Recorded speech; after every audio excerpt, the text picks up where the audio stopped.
नमस्कार साथियों, मैं हूं कौशल शर्मा और आप बिहार का साप्ताहिक समाचार देख रहे हैं। पहली खबर बेगूसराय से है। बेगूसराय में एक नाबालिग लड़की का अपहरण किया गया और उसके घर के पास में रहने वाला जो आरोपी है अंकित, उसने अपने घर पे उसको एक बक्से में बंद करके छुपा कर रखा था, जिसे पुलिस ने बरामद किया। जो पीड़ित लड़की है उसके परिजन कई दिनों तक आरोपी के परिजनों से अपनी लड़की वापस कर देने की मांग करते रहे, परंतु ऐसा नहीं किया गया। और जब पुलिस गई, घर से लड़की को जब्त करके ले आई और उसके बाद कानूनी कार्रवाई होने लगी, तो उसके बाद जो आरोपी है अंकित, उसके परिजनों ने, जो पीड़ित लड़की है उसके परिजनों को केस दर्ज करवाया गया है, जो उसे वापस लेने, मामला रफा दफा करने और बयान ना देने के लिए धमकाया।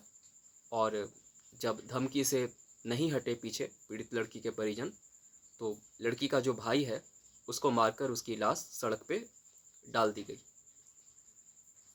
ये बिहार का सच है, जो बिहार में घटित हो रहा है, जहाँ पर इस तरह की घटनाएं बिना किसी डर के कुछ अपराधी ऐसे हैं जो कर डालते हैं। यह विचार करने वाली बात है कि जहाँ पर ऐसे ऐसे राक्षस समाज में जी रहे हों, वहाँ पर उनके आसपास लोग कैसे अपना ज़िंदगी बिता रहे होंगे। छटपटाहट सी एक देखने को मिलती है बिहार में। लोग सपना देखते हैं बिहार से बाहर जाने का, लोग मुक्त होना चाहते हैं। इतना खराब वातावरण अपराधियों ने बिहार में बना दिया है। बेगूसराय जो हमारे सांसद गिरिराज सिंह है, उन्हीं का क्षेत्र है और बहुत दुर्भाग्यपूर्ण है कि उनके क्षेत्र में अपराध की इस तरह की घटनाएं निरंतर होती रहती है, परंतु उसे रोकने पर उनका कोई भी ध्यान नहीं है। अगली खबर बंटी यादव से जुड़ी है। आप सभी को पिछला जो हमारा समाचार का सत्र था उसी में बताया गया था कि बंटी यादव की हत्या कर दी गई थी सेक्स रैकेट के खिलाफ आवाज़ उठाने पर। उसके परिजनों से तेजस्वी यादव ने मुलाकात की है और 12वीं तक की उनकी पढ़ाई का खर्चा उठाने का वादा किया है। आगे भी पढ़ाई लिखाई में जो खर्च होगा उसमें भी सहयोग करने की इच्छा जताई है और 5 लाख रुपए की आर्थिक मदद उन्होंने दी ही है। बिहार में एक लंबी श्रृंखला है ऐसे नामों की जो अपराध के खिलाफ लड़ते हुए बेमौत मारे जाते हैं और अकेले पड़ जाते हैं। जितने लोग उनके मरने के बाद उनके पास पहुंचते हैं, उनके परिजनों के पास पहुंचते हैं, यदि उतने लोग उनके जिंदा रहते, उनके साथ खड़े हो जाते, तो शायद उन्हें अपनी जान गंवानी नहीं पड़ती। ये सच है और ये बिहार के हर शहर में हो रहा है। लोग मर रहे हैं और उनके मरने के बाद वहाँ पर लोग जमा हो रहे हैं, उनके जीते जी जमा नहीं हो रहे हैं। अगला जो समाचार है वो सांसद संजय कुमार झा से जुड़ा हुआ है। उन्होंने संसद में जो फरक्का जल संधि है, गंगा नदी के बंटवारे को लेकर बांग्लादेश और भारत के बीच में, उसे फिर से रिन्यू करने से रोकने की वकालत की है। उन्होंने कहा है कि जब बरसात ख़त्म हो जाता है तो उसके बाद जो पानी आता है वो बांग्लादेश को समझौते के कारण दे दिया जाता है, जिससे कि बिहार में सिंचाई में दिक्कतें पैदा हो रही है। खेत जो हैं वो बिना सिंचाई के सूख रहे हैं, फसलें बर्बाद हो रही है। उन्होंने कहा है कि इसकी वजह से लगातार दक्षिण बिहार में जल स्तर भी गिर रहा है और पेयजल में भी बाधा आ रही है। लोगों को पीने का पानी सही तरीके से नहीं मिल पा रहा है और बिल्कुल बिना सोचे समझे ये संधि की गई थी, जिसका बहुत नकारात्मक असर देखने को मिल रहा है। तो ऐसे में अगली जो संधि हो उसमें इसी को जस का तस रिपीट करने के स्थान पर जो बदली हुई परिस्थितियां हैं उसके अनुसार और जो परिणाम सामने आया है इस जल संधि के कारण, उसको ध्यान में रखते हुए अगली संधि की जाए, जिससे कि बिहार को जो बड़ा नुकसान फरक्का जल संधि के कारण हो रहा है वो हमेशा होता हुआ ना रह जाए और बिहार के लिए और बांग्लादेश के लिए, दोनों के लिए एक संतुलित संधि तैयार हो। जो वर्तमान संधि है उससे बिहार को काफ़ी नुकसान हो रहा है। तीसरी खबर के बाद अब चौथी खबर पर हम लोग जाते हैं। पटना में एक युवक की सड़क दुर्घटना में मौत के बाद आक्रोशित लोगों ने जमकर हंगामा किया। दुर्घटना वाले बस को जला दिया गया और दर्जनों दूसरी गाड़ियों को भी तोड़फोड़ का सामना करना पड़ा। आगजनी हुई, 3 करोड़ से अधिक की संपत्ति स्वाहा हो गई। पुलिस की गाड़ियों को भी आग लगाया गया, पुलिस चेकपोस्ट को तहस नहस कर दिया गया। और ऐसा इसलिए हुआ क्योंकि वो बहुत व्यस्त रोड है और रोड के इस तरफ से उस तरफ आने जाने के लिए लंबे समय से वहाँ पर जो स्थानीय लोग हैं वो मांग कर रहे थे कि एक ऐसा मतलब वहाँ पर पुल बना दिया जाए जिससे कि रोड के इस तरफ से उस तरफ के लोग रोड पार कर सकें। पर ये नहीं बनाया गया और ऐसे में वो काफ़ी व्यस्त रोड है जिसमें इस तरह की दुर्घटनाएं आए दिन होती रहती है। कभी किसी को चोट लग जाती है तो इस बार तो जान ही चली गई। तो ऐसे में लोगों का गुस्सा फूट पड़ा और उन्होंने काफ़ी तोड़फोड़ और आगजनी की, पुलिस की गाड़ियां तक जला दी गई। बेगूसराय से एक और समाचार आ रहा है जहां से हमारा पहला समाचार था लड़की का अपहरण, उसके भाई की मौत। वहीं से एक और समाचार है कि वहां पर एक बच्ची जो है डूबकर मर गई थी बूढ़ी गंडक नदी में, और उसकी मौत पर जो मुआवजा मिलता है 4 लाख रुपए का, वो जब उसकी माँ लेने गई तो उससे वहाँ पर 8,000 रुपये घूस मांगा गया। घूस लेने वाले को गिरफ्तार कर लिया गया है। पटना विश्वविद्यालय के बीएन कॉलेज हॉस्टल में शराब की बड़ी खेप बरामद की गई है और ये शराबबंदी पर एक प्रश्न चिन्ह है। शराबबंदी बिहार में कितना लागू है ये ज़मीनी हकीकत आप सबको पता है। तो शराबबंदी सच में लागू हो इसके लिए थोड़ा सा और पुलिस को अपनी क्षमताओं का परिष्कार करना चाहिए और प्रयास करना चाहिए कि जो ये अवैध शराब बिक्री हो रही है उस पर पूर्णतः लगाम लगे। पुलिस जब्त तो कर रही है, रोज़ समाचार मिल रहा है, पर यही समाचार हमेशा तक कब तक मिलता रहेगा? आखिर ये खत्म कब होगा? तिरंगा यात्रा के लिए सरकारी बजट से 6 करोड़ रुपए खर्च किए गए हैं। 8वां समाचार है, पटना एसके एमसीएच के एक मरीज को स्ट्रेचर नहीं मिलने पर पति ने पीठ पर लादकर डॉक्टर के चैम्बर में पहुंचाया। एसकेएमसीएच मुजफ्फरपुर का एक अस्पताल है बिहार का, जो कि अपने इलाके का सबसे बड़ा अस्पताल है। वहां पर स्ट्रेचर नहीं था तो ऐसे में महिला की हालत बिगड़ती जा रही थी, तो उसके पति ने उसे पीठ पर लादकर डॉक्टर के चैम्बर में पहुंचाया। इसकी जांच चल रही है और वहाँ के लोगों ने आश्वासन दिया है कि ये समस्या दोबारा ना हो, इसका इंतजाम कर लिया जाएगा और ऐसा क्यों हुआ इसकी जांच की जाएगी। 9वां समाचार है कि मुख्यमंत्री ने कहा कि 400 नए डिग्री कॉलेज और खोले जाएंगे और ऐसी व्यवस्था की जाएगी कि रात के 11 बजे भी यदि किसी को मैथ के किसी क्वेश्चन में डाउट हो तो वह उसके लिए सरकारी तंत्र से सहायता प्राप्त कर सके। उन्होंने कहा कि डीएम एमएलए के बच्चों को भी 2 साल के अंदर सरकारी कॉलेजों में, सरकारी विश्वविद्यालयों में लाने का लक्ष्य निर्धारित किया गया है और सरकारी स्कूलों में ही नीट और जेईई की तैयारी करवाई जाएगी। अगला समाचार है, रोहतास के दिनारा के योगिया गांव में मजदूर की हत्या के बाद आक्रोशित भीड़ ने आरोपी का घर जला दिया है। सासाराम के मॉडल अस्पताल में मोबाइल की फ्लैश लाइट में इमरजेंसी वार्ड में मरीज का इलाज होने का वीडियो वायरल हुआ है और ये ऑपरेशन नहीं हो रहा था, मरहम पट्टी वगैरह की जा रही थी। मुजफ्फरपुर की लड़की भागलपुर से बरामद हुई है। कोलकाता तथा भागलपुर के रेड लाइट एरिया में उसे बेचा गया था। मानव तस्करी भी बिहार की एक गंभीर समस्या है। यहाँ पर लड़कियों का अपहरण या उन्हें बहला फुसलाकर बेचा जाना और फिर उन्हें देह व्यापार के दलदल में ढकेल देना, ये बहुत कठोर वास्तविकता है बिहार के उन इलाकों की जहाँ पर गरीबी है। अगला समाचार है कि शिक्षकों के छुट्टी के आवेदन की प्रक्रिया जो है वो डिजिटल होगी, क्योंकि घूसखोरी और दलाली इसमें बढ़ती जा रही है, जिससे शिक्षा विभाग परेशान है और शिक्षक भी परेशान है। बेगूसराय के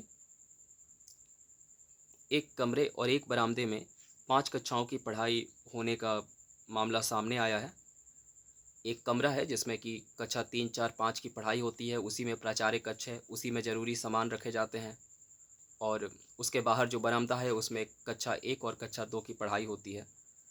तो इस तरह की व्यवस्था बहुत सारे प्रश्न खड़ा करती है। वहाँ पर ना पीने का पानी है सही से लोगों के पास, ना शौचालय है, और बच्चे जो हैं वो ज़मीन पर बैठकर पढ़ाई करते हैं। डेस्क बेंच की भी व्यवस्था नहीं है। एक ब्लैक बोर्ड पर दो दो शिक्षक एक साथ पढ़ाते हैं। बच्चे खुलकर कह रहे हैं कि दो शिक्षक तीन शिक्षक एक साथ पढ़ाते हैं, तो ऐसे में उन्हें समझ में नहीं आता है कि शिक्षक क्या पढ़ा रहे हैं। बड़ी कठिनाई होती है पढ़ने में। बिहार के सरकारी स्कूलों की यही वास्तविकता है और इसे ठीक किया जाना चाहिए। बिहार की लड़कियों ने प्रयागराज में नेता प्रतिपक्ष राहुल गांधी से बिहार पुलिस की शिकायत की। पुलिस पर बर्बरता से मारने पीटने का आरोप लगाया, और ये आरोप जो पिछले दिनों छात्र आंदोलन हुआ था उसी के संदर्भ में लगाए गए हैं। बिहार में फर्जी आईएएस खगड़िया से गिरफ्तार किया गया। 100 करोड़ की अवैध संपत्ति, टेस्ला कार, शराब पकड़ी गई। एनएसए अजीत डोभाल से अपनी करीबी बताकर वो लोगों को गुमराह करता था। एप्पल के 5 iPhone, 20 credit card, 8 debit card, 4 chequebook भी बरामद की गई। बारहसिंगा की सींग भी मिली है, जो कि वन्य जीव के संरक्षण के हिसाब से भी कानून का उल्लंघन है। तो उस दिशा में भी दोषी जो हैं वो पकड़े गए हैं। फर्जी आईएएस, उन्हें सज़ा मिलेगी। बेगूसराय के मटिहानी के महेंद्रपुर गांव में 25 दिनों से गंगा की वजह से ज़मीन का कटाव जारी है। 100 मीटर ज़मीन जल में विलीन हो गई है। सरकारी अधिकारियों को जानकारी दी गई है और सरकार वहां पर नज़र रख रही है, परंतु उसे रोकने का अभी तक कोई प्रयास प्रारंभ नहीं हुआ है। बस 100 मीटर दूर ही लोगों के घर हैं और लोगों को डर सता रहा है कि ये कटाव जारी रहा तो लोगों का घर डूब सकता है। सरकार इस कटाव को रोकने के लिए कोई प्रयास अभी तक प्रारंभ नहीं की है।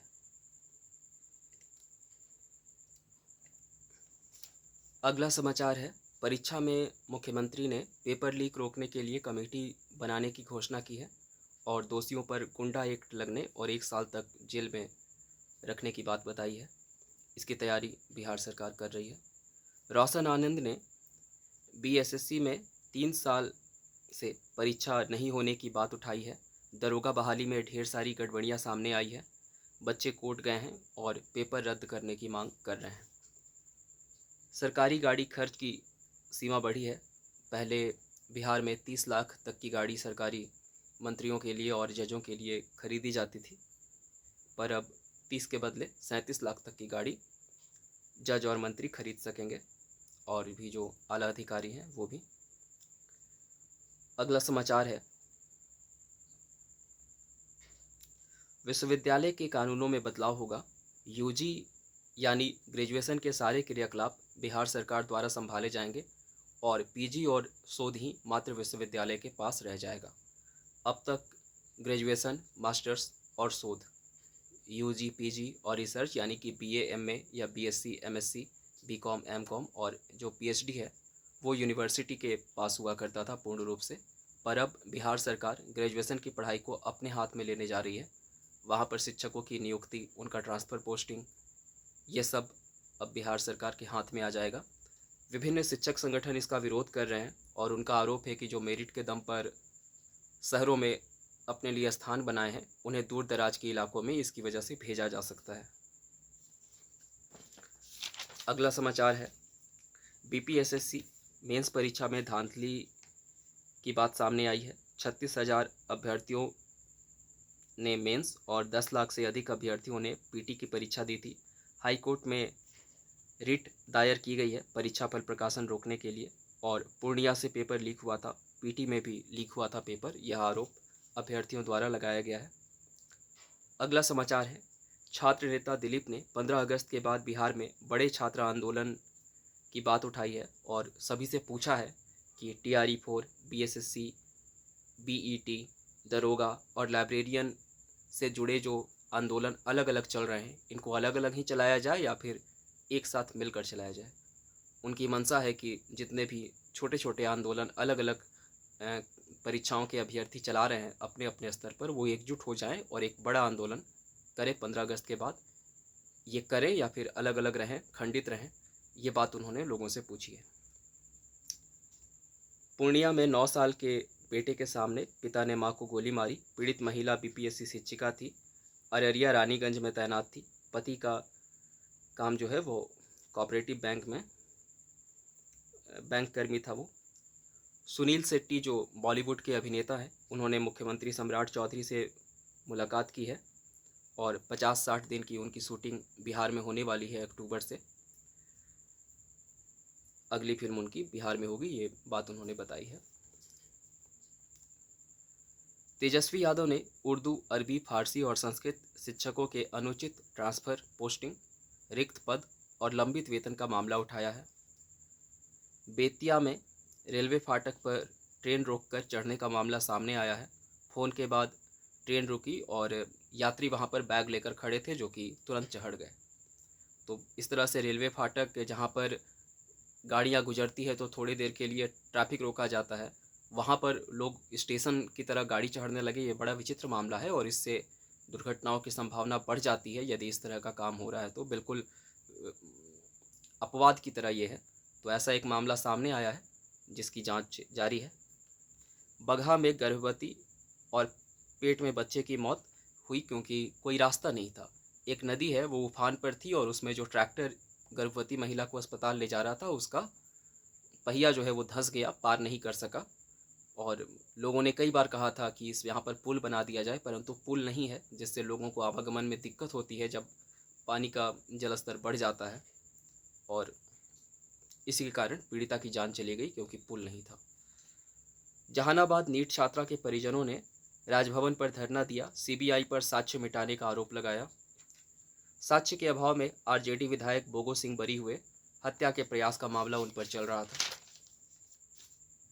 प्रशांत किशोर ने बड़ा बयान दिया है। कहा है कि बांकीपुर चुनाव के कारण अब सम्राट चौधरी एनकाउंटर के बदले शिक्षा रोजगार की बात करने लगे हैं। भरत तिवारी मामले में 11 लोगों के एफआईआर को भी इसी का असर बताया है। उन्होंने कहा है कि बांकीपुर के लोगों ने सरकार को जवाब दिया, तो उसी के कारण ये असर सामने आया है कि सम्राट चौधरी पहले जो केवल एनकाउंटर की बात करते थे, वो अब शिक्षा और रोजगार की बात कर रहे हैं। और 11 लोग जो दोषी थे भरत तिवारी एनकाउंटर मामले में, जो फर्जी एनकाउंटर हुआ था, उन पर भी कार्यवाही प्रारंभ हो गई है। एसवीयू स्पेशल विजिलेंस यूनिट ने लघु जल संसाधन विभाग बांका प्रमंडल में पदस्थापित कार्यपालक अभियंता हरेंद्र कुमार के 4 अलग अलग ठिकानों पर छापेमारी की। भारी मात्रा में नकदी, सोने चांदी के गहने, जमीन के कागज बरामद किए गए हैं। इस तरह के भ्रष्टाचार सरकारी कर्मचारियों के बीच बिल्कुल सामान्य सी बात है और पकड़े जाते हैं इस तरह के लोग। पर आमतौर पर होता क्या है कि जिन कनीय पदाधिकारियों से वरिष्ठ पदाधिकारी नाराज होते हैं, वही इस मामले में लपेट दिए जाते हैं और बाकी घोटाला चलते रहता है। जब किसी को अपनी खुन्नस निकालनी हो किसी वरीय पदाधिकारी को, तो अपने से छोटे पदाधिकारी को फंसाने के लिए वो इसका इस्तेमाल कर लेता है बस। नहीं तो घोटाला तो चलते रहता है, सब करते हैं। 1-2 लोग वो फंसते हैं जो कि कहीं एडजस्ट करने में उनको दिक्कत हो रही होगी, कुछ असुविधा हो रही होगी, तो उनको इसी बहाने किनारे किया जाता है सजा देने के तौर पे। भ्रष्टाचार चलता रहता है। रोहिणी आचार्य ने लगाया डस्टबिन घोटाले का आरोप। उन्होंने आरोप लगाया है कि 15,000 रुपये में वो डस्टबिन खरीदा गया जो मात्र 1,500 रुपये में मिलता है। पटना के मोइनुल हक स्टेडियम का कायाकल्प होगा। बीसीसीआई 500 करोड़ की लागत से उसे वर्ल्ड क्लास इंटरनेशनल स्टेडियम बनाएगी। 40,000 लोगों की क्षमता होगी और 2 ग्राउंड तैयार होंगे। अगला समाचार है, आरजेडी 19 अगस्त को राजभवन मार्च करेगी। छात्रों पर पुलिस की बर्बरता और AK-47 राइफल से गोली चलाने को लेकर यह विरोध प्रदर्शन होगा। रोशन आनंद की गिरफ्तारी पर पटना एसएसपी कार्तिकेय शर्मा को मानवाधिकार आयोग ने पूरे मामले पर विस्तृत और निष्पक्ष जांच रिपोर्ट 3 सितंबर 2026 तक उपलब्ध कराने का निर्देश दिया है। वैशाली में ठेकेदार राम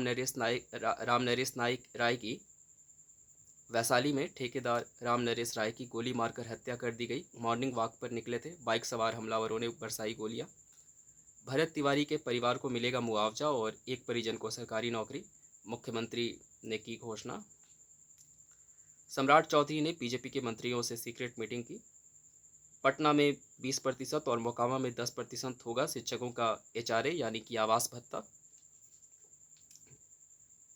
KSR कॉलेज को बचाने के लिए 16 अगस्त से सरायगंज से पटना तक होगी पदयात्रा। मंत्री के रिश्तेदार की जमीन बचाने के लिए कॉलेज को तोड़ने का आरोप लग रहा है। पहले जो सड़क बन रहा था उसके मार्ग में एक मंत्री के रिश्तेदार की ज़मीन आ रही थी, पर मंत्री जी ने उसे बचाने के लिए ऐसा रास्ता बना दिया जिसकी वजह से अब कॉलेज टूट रहा है, और उस इलाके का वो एकमात्र कॉलेज है जिसमें कि आसपास के एक बड़े इलाके के बच्चे पढ़ने जाते हैं। कॉलेज टूट जाएगा तो उसका बच्चों की पढ़ाई पर बहुत ख़राब असर पड़ेगा, और बिहार सरकार की ये आर्थिक स्थिति अभी है नहीं कि नए कॉलेज खड़े करे। अभी जो 211 कॉलेज खोले गए हैं वो तो जहाँ तहाँ जैसे तैसे एडजस्ट किए गए हैं, उसके लिए कोई नवनिर्माण तो हुआ नहीं है। हाजीपुर में 200 लोगों ने पुलिस टीम पर हमला करके गिरफ्तार आरोपी को छुड़ा लिया है। बिहार के गृह सचिव प्रणव कुमार ने प्रेस कॉन्फ्रेंस करके जानकारी दी है कि हत्या में 10%, डकैती में 30% और दंगा से जुड़े मामलों में 18% की गिरावट दर्ज की गई है। 5 महीने पुरानी कंपनी को 22,500 करोड़ रुपए के एमओयू के लिए चयनित करने पर नेता प्रतिपक्ष तेजस्वी यादव ने सवाल उठाए हैं। बिहार में स्कूल कॉलेज के बाहर मुख्यमंत्री ने 5,000 पुलिस दीदियों को तैनात करने की घोषणा की है, जो छात्राओं की सुरक्षा के लिए वहां पर तैनात होगी। गया में कुएं में जहरीली गैस से 4 लोगों की मौत, पिता पुत्र भी इसमें शामिल हैं। दोनों बाप बेटी की मौत एक साथ हो गई। माँ का रो रो कर बुरा हाल है। कुआं में जहरीली गैस था। डिप्रेशन में गई महिला के लिए 3 लाख रुपए में खरीदा गया बच्चा मुंगेर से ले जाया जा रहा था पंजाब, पुलिस ने बरामद किया। अगला और अंतिम समाचार है। प्रशांत किशोर ने गिरिराज सिंह को जन्म कुंडली खोलने की चेतावनी दी है। कहा कि बेगूसराय में कुशवाहा वोटों को साधने के लिए सीएम सम्राट चौधरी की वो तारीफ कर रहे हैं। तो ये थे पिछले एक सप्ताह में बिहार के प्रमुख समाचार, जो कि बिहार की जो वर्तमान समय में दशा है वो बता रहे हैं। इन सभी समाचारों को आपको ज़रूर सुनना चाहिए और उस पर सोचना भी चाहिए कि ये हालात हैं क्यों। हमारे पास केवल विपत्तियों के, दुर्घटनाओं के, भ्रष्टाचार के, अपराध के ही समाचार क्यों हैं? कुछ नया आविष्कार हुआ हो ऐसा समाचार क्यों नहीं है? कुछ नवनिर्माण हुआ हो ऐसा समाचार क्यों नहीं है? परिकल्पनाएं, योजनाएं तो रखी जा रही है, पर उसकी मात्रा काफ़ी कम है। ऐसा नहीं है कि बिल्कुल शून्य है। स्टेडियम निर्माण की बात हुई है, और सुरक्षा के क्षेत्र में भी 5,000 जो पुलिस दीदी तैनात की जा रही है वो भी एक अच्छा कदम है मुख्यमंत्री का, पर यह पर्याप्त नहीं है। जितनी विकराल समस्या है उस हिसाब से समाधान के लिए थोड़ा और बड़े स्तर पर प्रयास किए जाने की आवश्यकता है। धन्यवाद।